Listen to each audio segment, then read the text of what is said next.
Hello बच्चों, स्वागत है मेरे यूट्यूब चैनल क्विक क्लास 4 में। जैसे कि बच्चों आपको पता है कि हम लोग मैट्रिक की परीक्षा के लेकर रिवीजन कर रहे हैं और इसी सेशन में मैं आप लोग को आज इस वीडियो में निर्देशांक ज्यामिति लेकर आया हूँ। बच्चों, निर्देशांक ज्यामिति से प्रश्न जो है मैट्रिक की परीक्षा में अच्छे खासे प्रश्न पूछे जाते हैं और जो कि सबसे ज्यादा जो है ये जो प्रश्न टिके होते हैं उसके सूत्र पर टिके होते हैं। अगर आपको निर्देशांक ज्यामिति में सूत्र अगर आपको नहीं मालूम है तो आप उन प्रश्नों को नहीं बना सकते हैं। तो सबसे पहले हम लोग जानते हैं कि निर्देशांक ज्यामिति क्या होती है। निर्देशांक और ज्यामिति ये दो शब्द से मिलकर बना हुआ है। तो सबसे पहले हम जानेंगे कि निर्देशांक क्या होता है और ज्यामिति क्या होता है। ठीक है, तो आइए बच्चों देखते हैं कि निर्देशांक क्या होती है। जैसे कि आप लोग इसके पहले जो है दो चर वाले रैखिक समीकरण में आपने देखा होगा कि उसमें आपको आलेख खींचने के लिए कहता है। तो आप लोग आलेख भी खींचे हो तो उसमें देखे होंगे कि सबसे पहले जो सीधी लाइन होती है इसे हम y अक्ष कहते हैं और जो ऐसे पट लाइन होती है उसको हम लोग x अक्ष कहते हैं। ठीक है, तो इस निर्देशांक का जन्म कहाँ से होता है? तो जैसे कि यहाँ देखा जाए तो यहाँ पे आप नंबरिंग करते थे 1 2 3 ऐसे करके, फिर ऊपर के साइड में करते थे 1 2 3 ऐसे करके। तो इस साइड वाला जो होता है हिस्सा था प्लस था और इस ऊपर वाला जो हिस्सा था ये क्या होता था? प्लस होता था y का। नीचे वाला क्या होता था? माइनस होता था और इस साइड वाला माइनस होता था। तो निर्देशांक जो होता है आपको प्लस में भी हो सकता है और माइनस में भी हो सकता है। ठीक है, तो सबसे पहले देखते हैं कि आखिर निर्देशांक की उत्पत्ति कैसे होती है। तो यहां से अगर हम ऐसे एक सीधी लाइन खींचते हैं और इधर से हम एक सीधी लाइन खींचते हैं तो इन दोनों रेखाओं का कटार बिंदु यहां आती है। तो देखते हैं कि यहां से कितने कदम चले हैं? 1 2 और 3। तो और इधर से 1 2 3 और 4। तो हम देख रहे हैं कि एक से जो जा रहा है कितना जा रहा है? 3 जा रहा है और y पर कितना जा रहा है? 4 जा रहा है। अब आप बच्चों सोचेंगे कि सर ने क्यों यहाँ पे 3 लिखा और फिर 4 लिखा? क्या ऐसे भी तो लिखा जा सकता है कि 4 लिख दें और 3 लिख दें? ऐसा नहीं होगा, 4 3 नहीं लिख सकते। क्यों नहीं लिख सकते? क्योंकि कोई भी अगर निर्देशांक जब बनता है तो सबसे पहले जो पहला जो होता है x होता है और पीछे जो होता है y होता है। यानी कि आगे वाला x का मान होता है और पीछे वाला y का मान होता है। तो जैसे देखिए यहाँ जो है x का जो मान चले हैं, कितने चले? 1 2 3 चले हैं। ठीक है, और y में कितने चले हैं? 1 2 3 4। इसलिए y का मान जो है 4 और x का मान कितना हो गया? 3।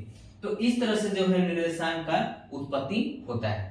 तो आपको प्रश्नों में जो है कई तरह की चीजें देते हैं कि दो बिंदुओं के बीच की दूरी ज्ञात करें, फिर देता है कि मध्य बिंदु का निर्देशांक ज्ञात करें। उसके बाद से देता है कि जो रेखा है उसको कितने अनुपात में अगर बांटता है, जब अनुपात में बांटता है तो उस मध्य बिंदु का जो है या कोई बिंदु का आपको क्या कर देगा? निर्देशांक निकालने के लिए कहता है। तो आइए इसी में हम देखेंगे कि आखिर ये सब क्या होते हैं। और हाँ, एक और चीज हम आपको बताना चाहते हैं कि इसमें प्रथम चतुर्थांश, द्वितीय चतुर्थांश और तृतीय चतुर्थांश से भी प्रश्न पूछता है। तो इसको भी हम देख लेते हैं कि प्रथम चतुर्थांश द्वितीय चतुर्थांश क्या होते हैं। आइए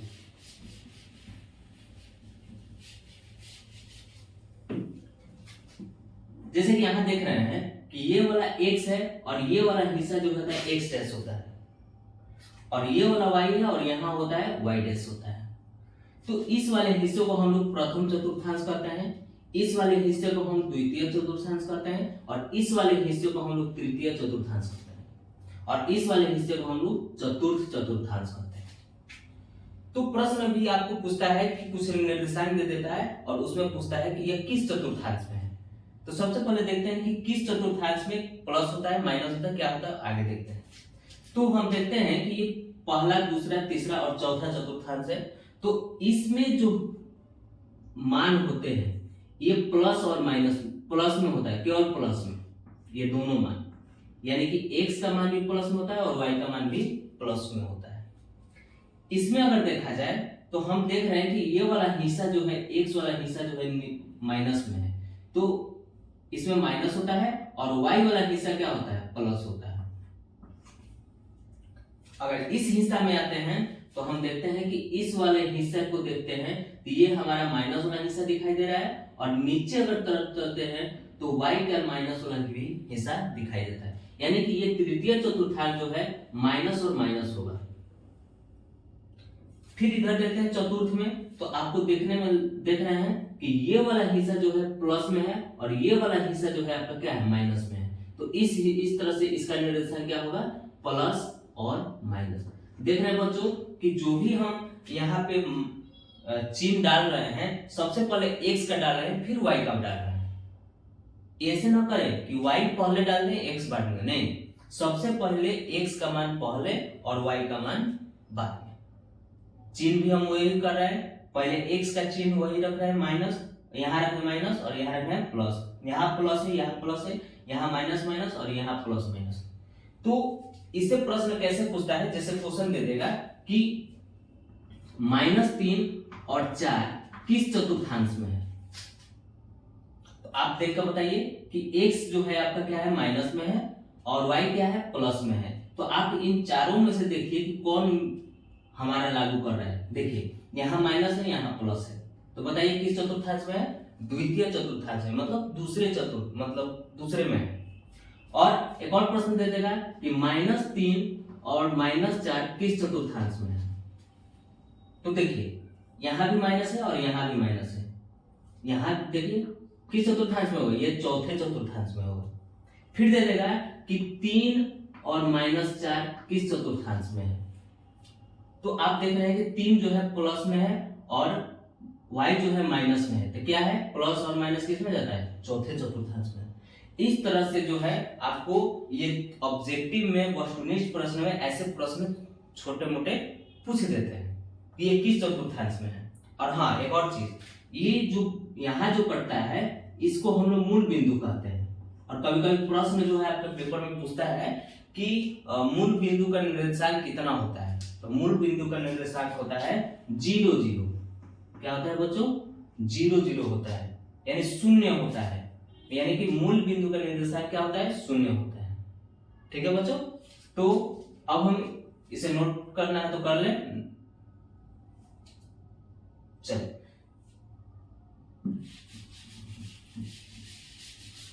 अब हम इस निर्देशांक ज्यामिति में फॉर्मूला को देखेंगे कि आखिर कौन सा फॉर्मूला कैसे होता है, और इसको हम लोग इसी वीडियो में ही याद कर लेंगे। ठीक है बच्चों, तो देखिए आपको यहाँ देख रहे हैं कि एक रेखा खींची हुई है और इसकी 2 पॉइंट्स दिए गए हैं, ए और बी। तो a का निर्देशांक है x1 y1 और b का निर्देशांक है x2 y2। तो इनके और इनके बीच की लंबाई निकालने के लिए कहता है।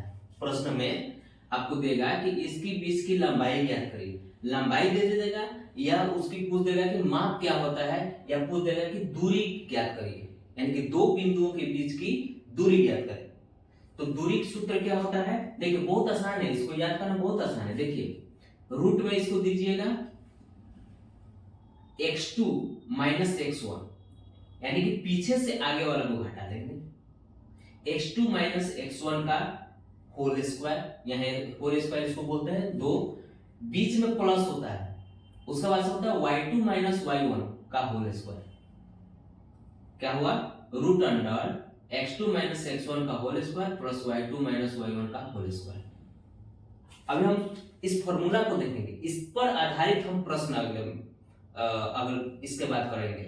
पहले हम इस फॉर्मूला को समझते हैं, फिर हम प्रश्न करेंगे, तब आपको पूरे कॉन्सेप्ट क्लियर हो जाएगा। ठीक है, तो x2 माइनस x1 का whole square plus y2 minus y1 का होल स्क्वायर, ये आपका दूरी सूत्र हो गया।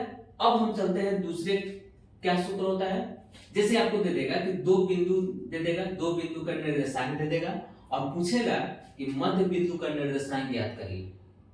तो इसका भी बहुत आसान है, मध्य बिंदु का निर्देशांक क्या होता है, जैसे इसको और इसको जोड़ दीजिए। जैसे देखिए यहाँ पर इसको मध्य बिंदु का निर्देशांक p x और y, इसको p बिंदु माना है, ये मध्य बिंदु जो है p है, तो क्या होता है x1 प्लस x2 बटा 2 y1 प्लस y2 बटा 2। बस हो गया, कोई दिक्कत नहीं है। x से x वाला को एक साथ कर दीजिए, y वाला को एक साथ कर दीजिए, बटा 2 दोनों में लगा दीजिए, हो गया मध्य बिंदु का निर्देशांक। कितना आसान है। अब इसको देखते हैं, एक दो बिंदु दे देगा ए और यहाँ बी दे देगा।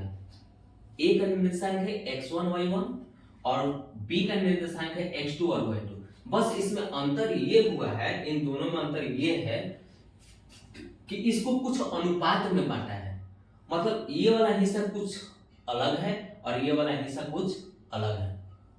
इसको हम लोग जो अनुपातें होती हैं उनको हम लोग m1 और m2 से सूचित करते हैं। किसी किसी किताब में इसको m यहां लिखता है और n यहां लिखता है, तो घबराना नहीं है, ठीक है। तो कैसे लिखेंगे, इसका फॉर्मूला हम यहाँ छोड़ दिए हैं खाली जगह, इसलिए लिखे हैं ताकि इसको आप लोग भी मेरे साथ साथ लिखेंगे ताकि आपको याद हो जाए, ठीक है। याद नहीं करना है, इसको लिख कर याद करना है, ठीक है। तो कैसे हो रहा है, बहुत आसान है। इसको देखिए, सबसे पहले एक लंबा लाइन खींचेंगे, ऊपर में लिखेंगे m1 और प्लस थोड़ा सा हटा के दूर करके m2 लिखेंगे, ठीक है। और नीचे लिखेंगे m1 प्लस m2। देखिए बहुत आसान है, ऊपर भी m1 प्लस थोड़ी सी स्पेस देके m2 और नीचे भी लिखेंगे m1 प्लस m2, लिख दिए। अब ये आप बताइए कि ये वाला हिस्सा क्या होता था, x वाला होता था, तो हम यहाँ x वाला रखेंगे। तो आइए m1 के साथ रखिएगा x2 को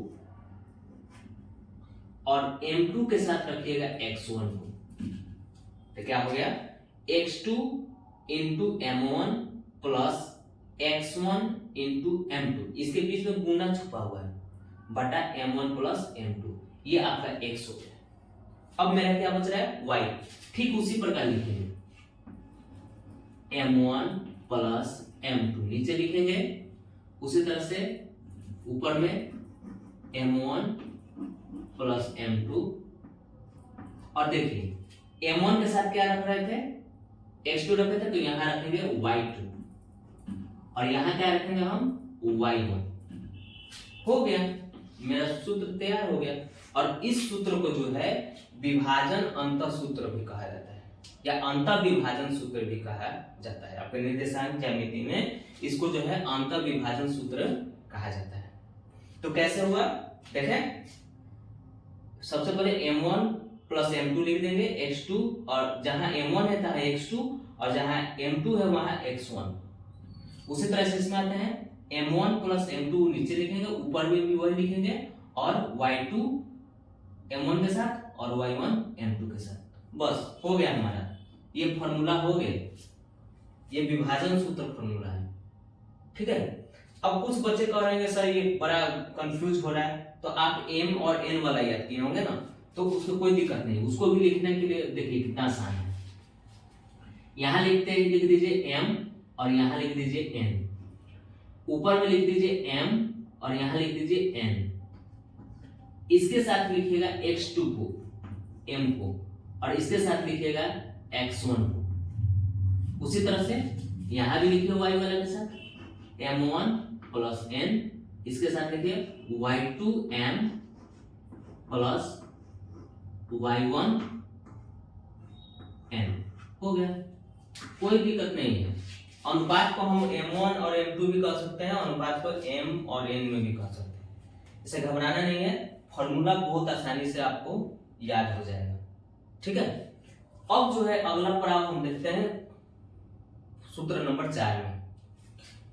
बच्चों आपको ऐसे एक त्रिभुज बनाकर दे देगा या 3 निर्देशांक दे देगा और उसमें पूछेगा कि केंद्रक का निर्देशांक क्या होगा।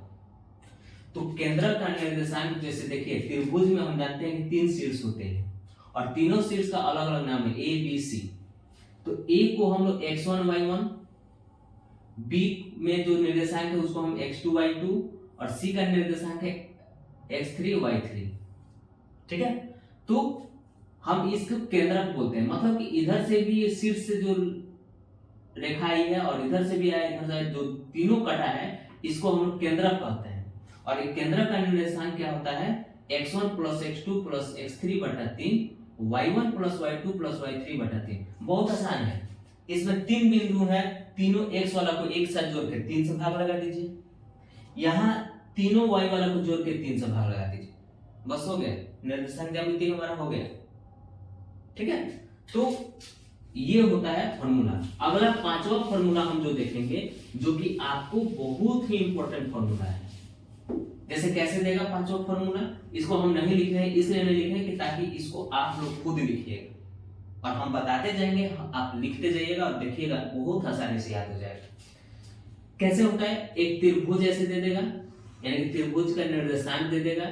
आप देख रहे हैं कि इसका 3 शीट्स होती हैं, इसको कहते हैं x1 y1 और ये होता है x2 y2 और ये होता है x3 y3। ठीक है, तो इसमें पूछता है कि आपको एक त्रिभुज का निर्देशांक दिया गया है और इस निर्देशांक की सहायता से आप इस त्रिभुज का क्षेत्रफल निकालिए। तो क्या होता है त्रिभुज का क्षेत्रफल का फॉर्मूला, त्रिभुज का क्षेत्रफल बराबर क्या होता है, यहाँ इस पे जगह नहीं है इसलिए हम नहीं लिख पाए, नीचे लिखेंगे। एक ट्रिक याद कर लीजिएगा,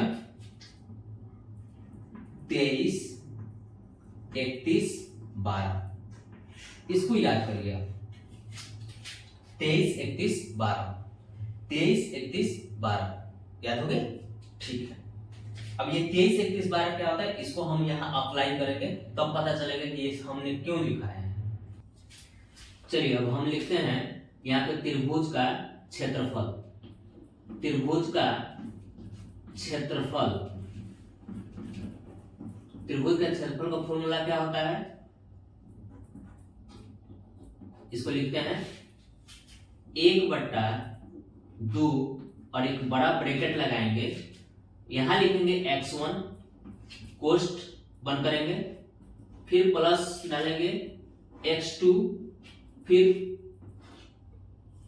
कोष्ठक लेंगे, फिर लिखेंगे x3 और कोष्ठ लेंगे और एक बड़ा ब्रैकेट, इसको हम क्या करेंगे बंद करेंगे।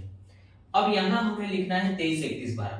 आप देख रहे हैं कि x वाला को हम लोग ब्रैकेट के बाहर रखने हैं और y वाला को हम लोग अंदर लिखने जा रहे हैं।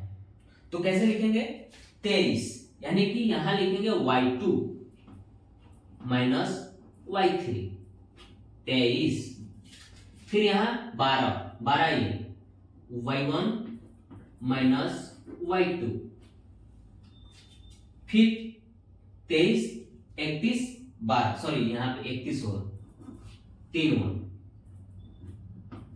23 31 12, 12 कैसे होगा, तो 12 ऐसे हो जाएगा y1 माइनस y2।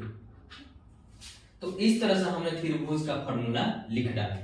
कैसे लिखे हम, 1/2 को बाहर करेंगे, 12 ब्रैकेट लगाएंगे, x1 को जितने x वाले हैं सारे को ब्रैकेट के बाहर रखेंगे और y वाला को अंदर रखेंगे, इसी को 23 31 12 क्या लिखे हैं y2 माइनस y3, फिर यहां देखिए 31 y3 माइनस y1 और 12 y1 माइनस y2। बस हो गया, बस ये हमारा जो जितनी भी निर्देशांक ज्यामिति है इस 5 फॉर्मूला पर ही टिका है, इससे आगे कोई फॉर्मूला नहीं हो सकता। ठीक है, तो आइए इस पर हम प्रश्न देखेंगे और फिर देखेंगे कि कहां इसका हम लोग यूज कर रहे हैं। आइए बच्चों, अब हम निर्देशांक ज्यामिति पर कुछ प्रश्नों को बनाते हैं और देखते हैं कि कौन सा फॉर्मूला हमारा किस प्रश्न में लागू होता है। इसको बनाने के पहले हम सबसे पहले एक बार फॉर्मूला का रिवीजन कर लेंगे।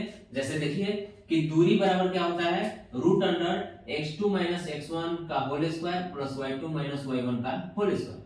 दूसरा फॉर्मूला हमने क्या लिखवाया था, मध्य बिंदु का निर्देशांक निकाला था, मध्य बिंदु का निर्देशांक, मध्य बिंदु का निर्देशांक क्या लिखवाए थे आप लोग बताइए, x1 प्लस x2 बटा 2 y1 प्लस y2 बटा 2, ये मध्य बिंदु है।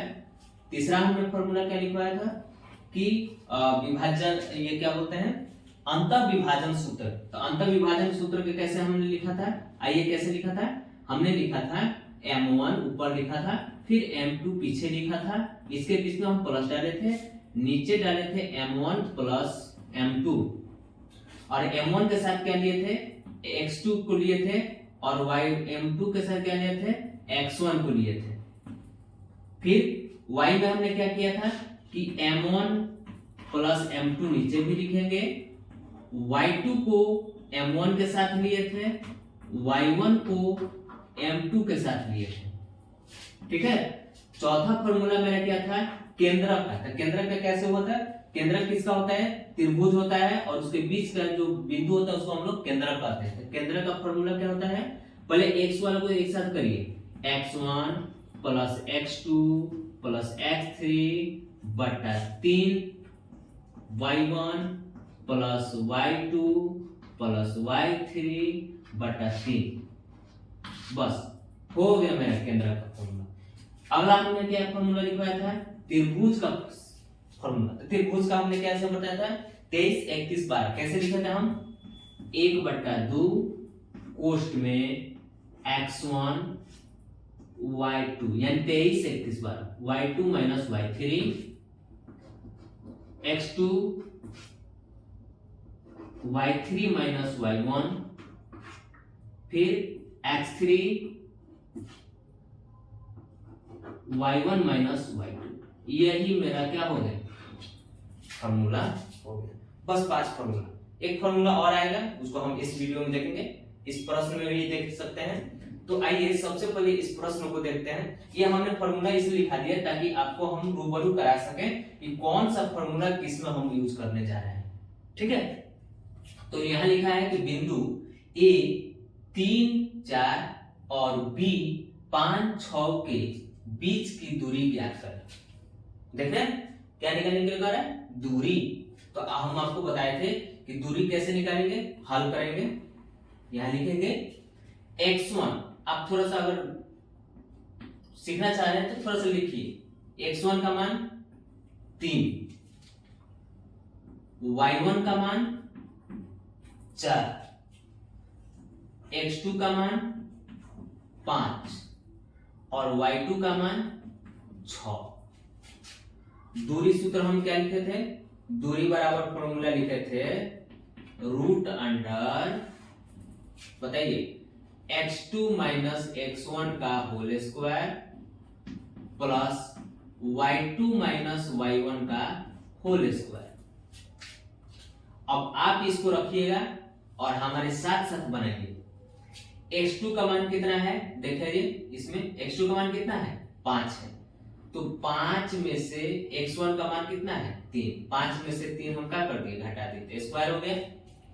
प्लस y2 का मान कितना है, 6 और y1 का मान कितना है, 4। इसका भी क्या कर दिया, स्क्वायर कर दिया।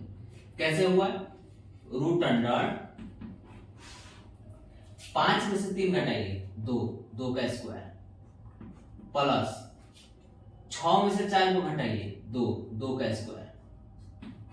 2 का स्क्वायर जब हम करते हैं तो 4 होता है और इसका भी 4 होता है।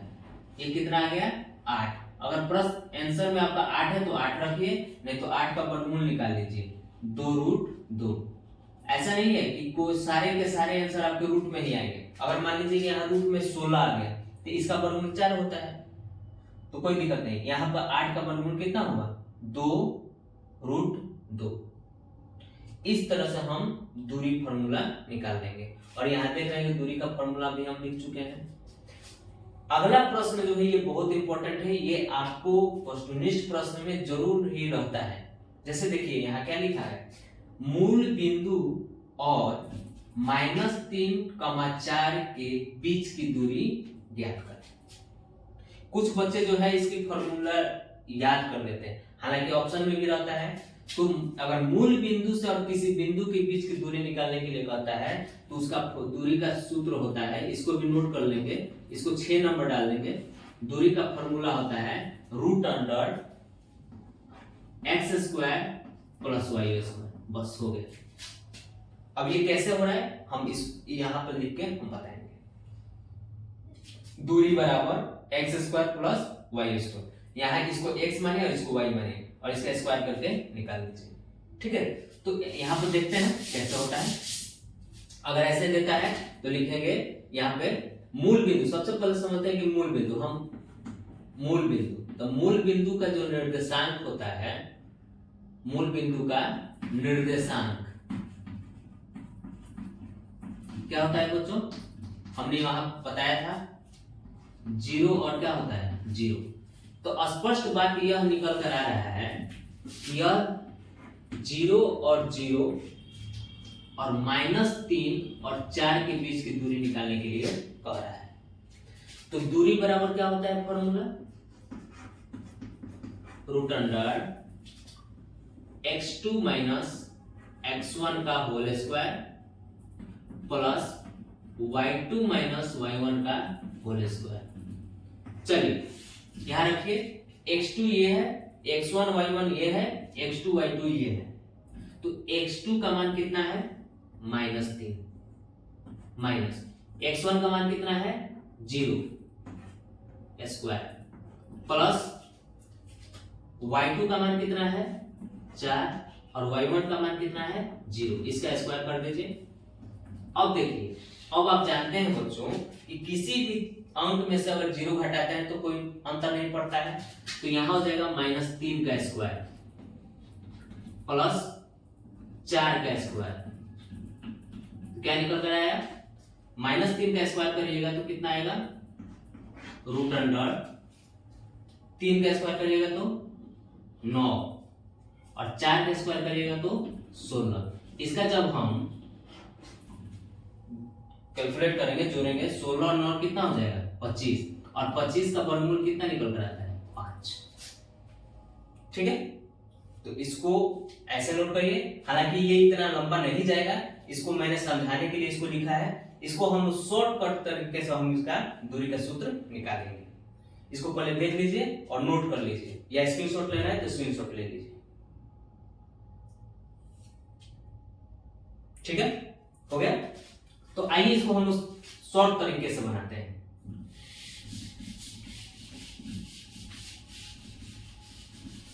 चलिए, कुछ नहीं करना है, ये सारे को मिटा देते हैं। अब देखिए, यहाँ तो ये भी छोड़ दीजिए, ये कुछ नहीं है।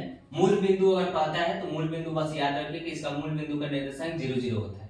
तो यहां देख रहे हैं बिंदु क्या दिया है -3 और क्या दिया है 4 दिया है। तो यहां से अगर हम निकालना चाहें तो x का मान क्या हो जाएगा -3 हो जाएगा और y का मान कितना हो जाएगा 4 हो जाएगा। अभी हम दूरी का फॉर्मूला क्या लिखवाए थे, जब मूल बिंदु से पूछे तो root under x square plus y square. तो चलिए x का मान कितना है -3 का स्क्वायर हो गया और y का मान कितना है 4। अब देखिए ना, यहां क्या हो रहा है -3 का स्क्वायर रूट अंडर 9 और 4 का स्क्वायर करेंगे तो 16 और इसको जोड़ दीजिए 25 और इसका वर्गमूल निकाल दीजिए 5। हो गया। वैसे भी मेरा आंसर 5 आया था और इस फॉर्मूला से भी मेरा आंसर 5 आया। ठीक है बच्चों।